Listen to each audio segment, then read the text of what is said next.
ఒక శ్రమే నీ జీవితంలోనికి వస్తే దేవుడు చూడకుండా, దేవునికి తెలియకుండానే వచ్చేస్తుందా? 3 రకాలుగా శ్రమలు వస్తాయి. ఒకటి, నీ బుద్ధితో నువ్వు తెచ్చుకుంటావు తప్పుడు పనులు చేసి. 2, నిన్ను నిరూపించడానికి, నిన్ను గొప్ప చేసి బంగారంగా మార్చడానికి దేవుడు శ్రమలు అనుమతిస్తాడు. ఓకే. 3వది, నీ చుట్టుండే వారి వల్ల కూడా నీకు శ్రమలు వస్తాయి, బాధలు వస్తాయి. నువ్వు ఎంత బాగున్నా నీ చుట్టుండే నీ ఫ్యామిలీయో, బంధువులో, స్నేహితులు ఎవరి వల్లనే శ్రమలు వస్తాయి. ఈ 3 రకాల శ్రమలను కూడా ఎదిరించే శక్తి పరిశుద్ధాత్మ దేవుడు నీకు ఇస్తాడు. ఆమేన్. ఎట్లాగిస్తాడంటే, నీవు తెలివి తక్కువగా శ్రమల్లో పడ్డా అది నీకు అనుభవంగా మార్చి నీకు శక్తిగా ఇస్తాడు. మొదటి విషయం. 2వది, దేవుడు గాని శ్రమలు అనుమతించాడు అంటే నువ్వు అదృష్టవంతుడివే, ఎందుకంటే నీ అంతస్తు పెంచబోతున్నాడు. 3వది, నీ చుట్టుండే వారి వల్ల నీకు శ్రమ వచ్చినప్పుడు కూడా, వారి వల్ల కలిగిన శ్రమలలో కూడా నీవు అనేకులకు అనుభవం, అనేకులకు వెలుగుగా మారిపోతావు.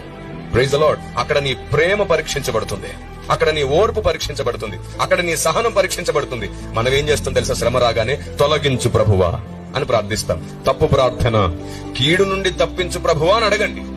కీడు అంటే శ్రమ కాదు, మరణాపాయ స్థితి.